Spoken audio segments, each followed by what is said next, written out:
Nesses slides eu trouxe para vocês uma forma de organizar e acompanhar o progresso do filho de vocês. Então esse é um método rigoroso, é um método científico, como eu já trouxe e apontei aqui para vocês, e por isso em métodos assim nós precisamos ter clareza daquilo que nós estamos fazendo. E como é que nós temos clareza sobre o que nós fazemos? Acompanhando, anotando, organizando, e eu proporciono isso aqui para você. Eu vou deixar disponível para você, no final dessa aula vai ter lá o documento que você vai poder imprimir para você organizar então todo o processo. Eu trago para você planilhas. A primeira planilha, como você vê aqui, da minha esquerda para a direita, então a primeira é a planilha de identificação de área primária. Eu vou abrir aqui e você acompanha aqui pelo slides. Então você vai utilizar essa tabela, essa planilha para identificar a área primária de necessidade, ou seja, para identificar aquilo que é mais urgente em seu filho. Então, às vezes as mães vêm para mim e dizem: eu não sei o que tratar, meu filho ele faz birra, ele tá doente, ele é ansioso, então ele tem diversas áreas. Como eu faço? Eu trato todas elas ao mesmo tempo? Não. Como nós havíamos já conversado nas aulas anteriores, você vai tratar uma área por vez, com o intuito de se focar na cura, né? Então, como é que você vai descobrir qual é a área mais urgente, qual é a área de necessidade primária, utilizando aqui essa tabela, né? Então, sempre que você mudar as áreas específicas ou acrescentar sugestões novas, você vai utilizar essa tabela novamente. Então, exemplo, você está começando hoje. Hoje você vai preencher essa tabela, né? De acordo com o resultado que você obtiver aqui, é a área de maior necessidade que o seu filho possui.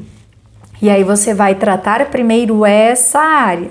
Após tratar essa área, após ter curado essa urgência do seu filho, essa área de necessidade primária, aí você vai mudar de área ou acrescentar, né, novas frases. E aí, ao mudar de área ou acrescentar novas frases, novas sugestões, você usa novamente essa planilha para que você consiga organizar o método e para que você consiga acompanhar também a evolução do seu filho. Inclusive, você pode colocar aqui a data, né? Anota aqui de caneta, coloca a data que você está fazendo, para que quando você pegar novamente esses papéis, você consiga ver a evolução, né? Então, eu tenho aqui ferramentas de medição e de identificação de progresso. Então, onde a minha criança está agora? Então, aí aqui eu coloco para vocês as áreas, né? Então, eu tenho a área social, eu tenho a área acadêmica, eu tenho a área comportamental e entre outras áreas que eu coloco aqui para vocês. Você vai colocar que nada foi observado na sua criança, ou que essa área aqui está péssima, ou ruim, regular, bom e ótimo. Por exemplo, aqui esse primeiro tópico, energia geral, né? Então, na sua criança, como está a energia geral dela, né? Você não observou nada sobre isso? Você vai marcar um xizinho aqui. Aí aqui o terceiro, energia pela manhã. Como é que está a energia pela manhã do seu filho? E você vai marcando aqui de acordo com o que você observa no seu filho. Com base nesses itens que deram péssimos, você vai pegar essa área e vai trabalhar então lá nas sugestões específicas. Essa vai ser a área mais urgente do seu filho. Não se esqueça que cada item aqui, o item 1, por exemplo, né? Você vai ver quantas áreas que deram péssimo desse item, né? Então, quanto mais áreas deram péssimo, é porque essa área precisa ser tratada. Então, você vai verificar qual dos itens aqui dessa tabela mais foi ruim, mais foi pior avaliado por você. Você vai iniciar o seu trabalho por esse item que deu péssimo, ok? Aí depois de resolvido a área acadêmica, eu começo a resolver uma outra área, por exemplo, comportamental.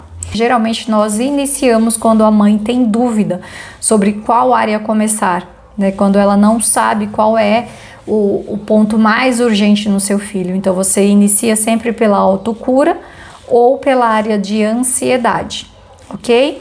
Então, não sei, meu filho tem vários problemas e eu não sei por onde começar. Então, começa pela autocura, começa pelos scripts de ansiedade e aí depois você vai observando qual você precisa ajustar. Depois dessa tabela, eu trago aqui para vocês uma outra tabela de acompanhamento de progresso. Essa tabela aqui, ela é mais simples, né? Só para acompanhamento mesmo. Eu trago aqui os sinais de feedback, e aí você vai colocar a data e o comentário. Então eu tenho aqui o social, você vai colocar a data que você observou e o feedback recebido sobre aquela área. Então eu já estou ali aplicando scripts específicos para o meu filho sobre a área social, porque eu quero que ele melhore o seu comportamento social, e eu já estou aplicando há 1 ou 2 semanas e eu já tive um feedback. Eu já recebi uma resposta, eu já percebi, eu já observei mudanças no meu filho. Então você vem aqui e anota. Então melhora na memória. Você vai marcar aqui a data, então, por exemplo, 20/2, você observou melhora na memória do seu filho, né? Porque você está tratando ali os aspectos sociais para melhorar a sociabilização do seu filho. E aí no dia 2/3, você observou um apontamento da professora, que disse que ele está muito mais sociável, está desinibido, está conversando com os amigos, e aí você coloca aqui, então, observou uma melhora na memória no dia tal, e o feedback que você recebeu da professora, né? E aí eu deixo inclusive aqui um exemplo, né? A professora Diana elogiou por estar mais comunicativa. Então aqui é para você ter um acompanhamento, para depois você conseguir observar em quais áreas, em quais aspectos o seu filho melhorou. Porque quando você não faz esse acompanhamento, quando você não faz essa organização e essa rotina aqui, né, com o uso das tabelas, você fica um pouco perdida. E aí quando alguém te perguntar, mas em que o seu filho melhorou? Você não sabe dizer exatamente. Aqui se iniciam então as dúvidas frequentes. Eu vou ler com vocês todas elas para que vocês possam sanar as dúvidas de vocês, mas vocês também podem deixar as dúvidas de vocês embaixo aqui de cada aula, hein? Você pode deixar então sua dúvida aqui que eu respondo em seguida. Quais são as dúvidas mais frequentes em relação à aplicação desse método de reprogramação mental, né? A primeira delas é: tive resultado desde o primeiro dia. Devo continuar a conversar sempre as mesmas coisas até quando? É o seguinte, até sentir que para mim, ou seja, que para você está resolvido. Sentir que a criança ressignificou ou melhorou o comportamento ou sintoma. Eu apliquei hoje o método de reprogramação mental no meu filho e daqui a 2, 3 dias eu já observei melhora. Eu preciso continuar? Depende. Né? Como eu trouxe aqui para vocês na resposta. Você acredita que esse assunto está encerrado? Para você está resolvido? Para você como mãe, esse assunto está resolvido? Você acredita que para o seu filho também está resolvido, observando ali os resultados e os feedbacks, né? Os feedbacks positivos? Se para você está resolvido, encerrado o assunto. E aí você pode mudar de área ou você pode encerrar o método ali e aplicar o método somente quando for necessário, né, em outras situações. Então aqui é o depende. Depende muito da sua observação como mãe, de observar o seu filho. Porque para mim fica difícil dizer que sim, você pode parar. Porque quem está no dia a dia e quem está observando o filho é você. É você que conhece o seu filho. É você que sabe as mudanças que estão ocorrendo com ele. Né? Então vai depender da sua observação em relação ao seu filho, ok? Pergunta 2. Quem tem o direito de entrar no subconsciente da criança? Isso aqui é algo muito importante, né? Então, os únicos aptos e responsáveis para ressignificar experiências vividas são os pais e ou cuidadores legais. Então, não deixe que ninguém, além de você e o seu esposo, utilizem essa técnica com o seu filho, né? Isso aqui, como eu disse para vocês lá no início, é algo sério, é algo que pode mudar o rumo da vida do seu filho. Então, ninguém além de você e do pai ou do responsável legal podem se utilizar dessa técnica, porque ela é uma reprogramação mental. Você está acessando o inconsciente do seu filho e isso pode trazer muitas consequências. Não deixe que ninguém além de você e o pai façam a utilização desse método. 3. Quais os prejuízos da reprogramação mental ou da autossugestão? Então, quais seriam os prejuízos deste método aqui, né? O que poderia acontecer com o meu filho? Então, se feito de forma correta, não há prejuízo algum.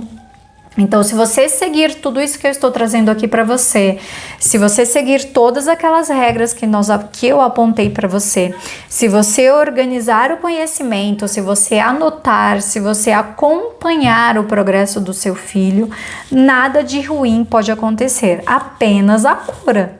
Então, o que é o seu desejo aqui, que é curar o seu filho. Né? Então, se feito de forma correta, como eu venho frisando aqui desde o início, nenhum prejuízo vai acontecer. Pergunta 4. A reprogramação mental ou a autossugestão funciona? Funciona mesmo? Então, com toda certeza, esse método nada mais é do que a substituição das crenças negativas que foram sendo impregnadas no inconsciente do nosso filho, mesmo na pré-gestação. Então, tem gente que acha que antes de gestar o filho eu posso fazer o que eu quiser. E na verdade não, antes de gestar o nosso filho, é interessante que a gente já introduza esse método. Que a gente já fale frases positivas, que a gente já prepare o nosso corpo, o nosso espírito e a nossa alma para receber o nosso filho. Tudo isso fica gravado no inconsciente do nosso filho e tudo isso pode alterar o comportamento dele. Quando você reprograma a sua mente para receber um outro ser, quando você gesta esse ser se utilizando também da positividade deste método de reprogramação mental, você já está facilitando, você já está programando não só a sua mente, mas a mente do seu filho para serem positivas, para serem fortes, para terem autoestima e uma autoimagem elevada, tá? Então, sim, funciona.